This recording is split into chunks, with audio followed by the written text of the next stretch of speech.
La maire du village de Saint-Benoît-la-Chipote a été la première à alerter la préfecture. Avec 38 listes en présence pour les européennes du 9 juin, il fallait disposer d'autant de panneaux électoraux. Ça risquait de coincer et il n'était pas question d'en racheter des classiques.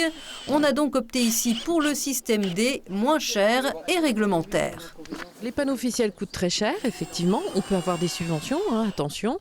Mais là, dans l'immédiat, quand on a un peu le couteau sous la gorge, on se débrouille. Alors, mon employé communal est allé chez Gédimat, tout près. On est dans la proximité, on a pris des panneaux et voilà, on a fait les fixations comme on pouvait. Donc, la préfecture nous a bien précisé que l'important, c'était que la taille de l'affiche soit respectée, qu'on pouvait éventuellement diviser les panneaux qu'on avait rajoutés. Et c'est ce qu'on a fait. Et voilà à quoi doivent s'attendre les 300 électeurs de ce village lorsqu'ils iront voter. Un mur de panneaux numérotés, car des petites listes n'auront pas eu les moyens d'imprimer des affiches. Saint-Benoît-la-Chipote n'a qu'un seul bureau de vote. Le problème est démultiplié dans une ville comme Épinal, qui elle en compte 24 et 22 sites électoraux. Là aussi, place à la débrouille. On a eu le nombre de 38 listes uniquement le 18 mai.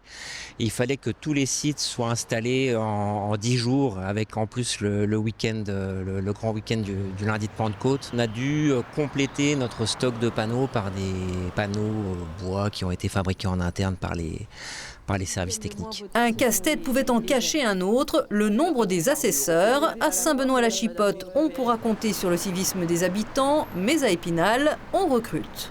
Il faut rappeler quand même qu'à la base, ce sont les partis qui sont censés fournir des assesseurs par leurs militants. Et comme c'est vrai qu'il y a de moins en moins de militants politiques, ils nous fournissent de moins d'assesseurs et on doit aussi se débrouiller pour trouver des assesseurs. Et on est en recherche, donc avis aux volontaires.